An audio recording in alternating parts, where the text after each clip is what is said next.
Let's give a warm welcome to Congressman Carter.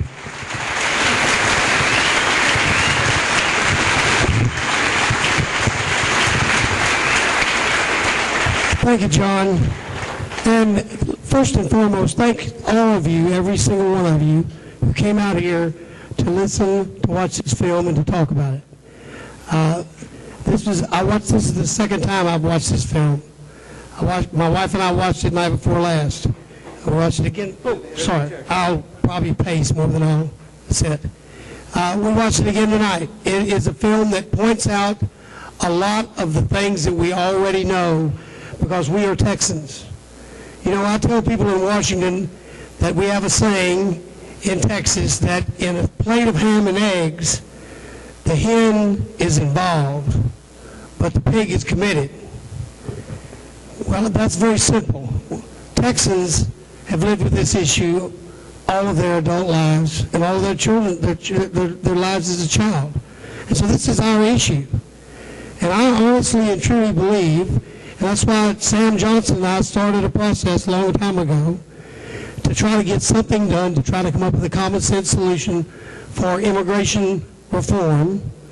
We decided we were going to do it as two Texans, and we were going to try to get together the hardest group of people we could put it together and see if we could come up with a solution.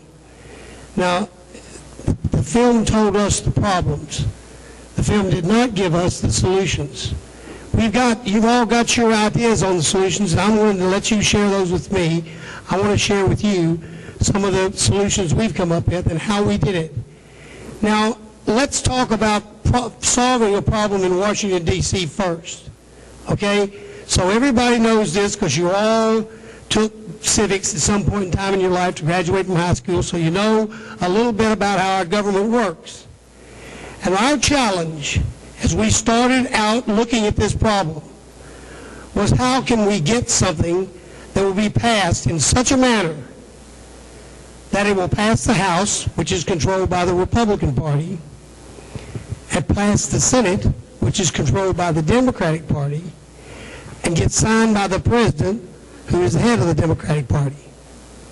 And that's a real challenge. Many, many people say to us all the time, why don't you do this in the House? You can do it. Sure we can. And if that and 50 cents or maybe $1 will get you a cup of coffee. But the facts are, if the Senate doesn't pass it and the President doesn't sign it, it doesn't become law. And if it's not law, it's not worth the time to do the job. I'm going to tell you something else that is my personal feelings about the whole process. And I've been at it now for over 4 years. Before I became chairman of a committee that is the number one subject of that committee is immigration. Before that time, I started on this. I'm concerned about the fact that we have an administration that has a history now of not enforcing the laws that are on the books.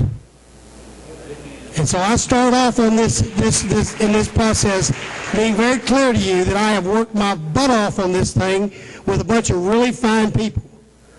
But I'm not going to I'm not going to continue to do it if I keep seeing a president and an attorney general who refuse to enforce the law, because it's a waste of our time. So that's a subject for another time, and we ask don't shout out, or we'll never get anything done. Okay? So starting there, let me just show you what we came up with, and you're not going to like every bit of it. I'm going to tell you that. I should have taken out my coat before I took my coat off.